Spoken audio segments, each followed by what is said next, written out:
Hello and welcome to this random scene from James IV by Robert Greene, recorded live at our Revel season on Thursday the 14th of December 2023. Enter a lawyer, a merchant and a divine to ask questions of current affairs of the world of the play, and presumably of around 1590, when Greene was writing it. With Rule Fox as the lawyer, Emma Kemp as the merchant, and Sojourner Hazelwood Connell as the divine. A scene from James IV by Robert Greene. Enjoy.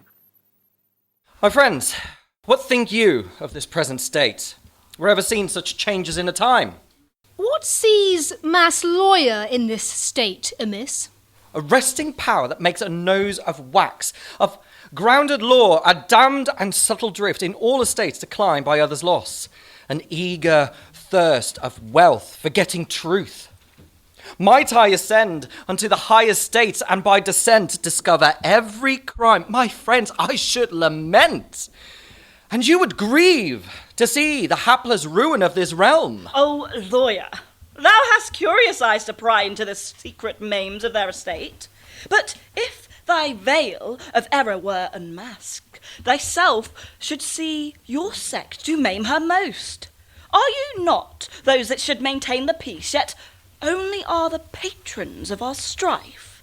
If your profession have his ground in spring, first from the laws of God, then country's right, now any ways inverting nature's power, why thrive you by contentions? Why deceive you clauses and subtle reasons to accept of state was first, before you grew so great, a lantern to the world for unity? Now they that are befriended and are rich oppress the poor. Come Homer without coin, he is not heard. What shall we term their drift? To say the poor man's cause is good and just, and yet the rich man gains the best in law. It is your guise the more the world laments, to coin provisions to beguile your laws, to make a gay pretext of due proceedings when you delay your common pleas for years. Mark what these dealings lately here have wrought. The crafty men have purchased great men's lands. They prowl, they pinch, their tenants are undone. If these complain, by you they are undone. You fleece them of their coin, their children beg, and many want, because you may be rich. This scar is mighty, master lawyer. Now war hath gotten head within this land. Mark but the guise. The poor man that is wronged is ready to rebel. He spoils, he pills. We need no foes to forage that we have. The law say, they in peace consumed us, and now in war will consume the law. Look to this mischief, lawyers. Concise knows. You live amiss, amend it, lest you end. Good Lord, that these divines should see so far in others' faults, without amending theirs. Sir, the general defaults in state, if you would read before you did correct, are by a hidden working from above, by their successive changes still removed. Were not the law by contraries maintained, how could the truth from falsehood be discerned? Did we not taste the bitterness of war? How could we know the sweet effects of peace? Did we not feel the nipping winter frost? How should we know the sweetness of the spring? Should all things still remain in one estate, should not in greatest art some scars be found? Were all upright, not changed, what world were this? A chaos made of quiet, yet no world, because the parts thereof did still accord.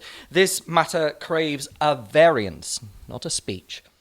But, sir, divine, to you, look on your maims, divisions, sects, your simonies and bribes, your cloaking with the grateful fear to fall, you shall perceive you are the cause of all.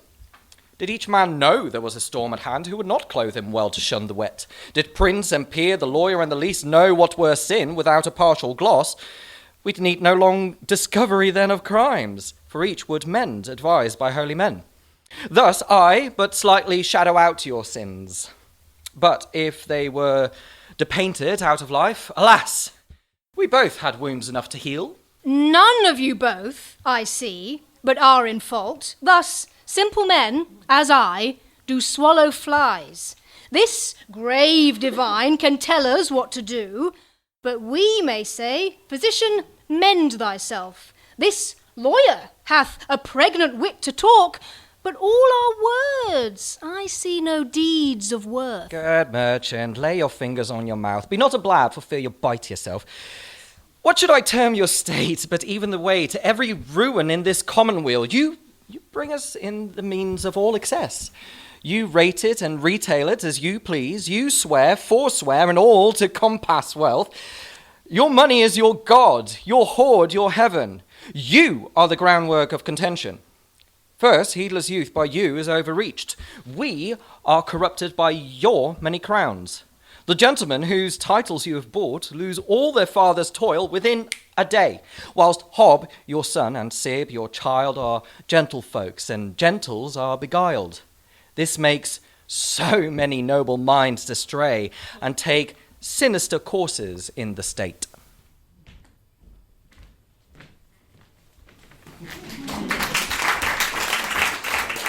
And scene.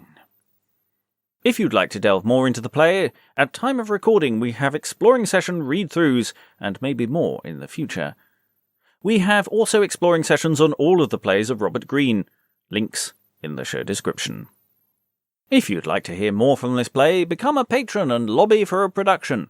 We follow our patrons' lead, and you can vote once a year for more work on any play, but we are infinitely bribable. Support our work at patreon.com/Beyond Shakespeare, or you can throw us a one-off bonus at ko-fi.com/Beyond Shakespeare. Goodbye.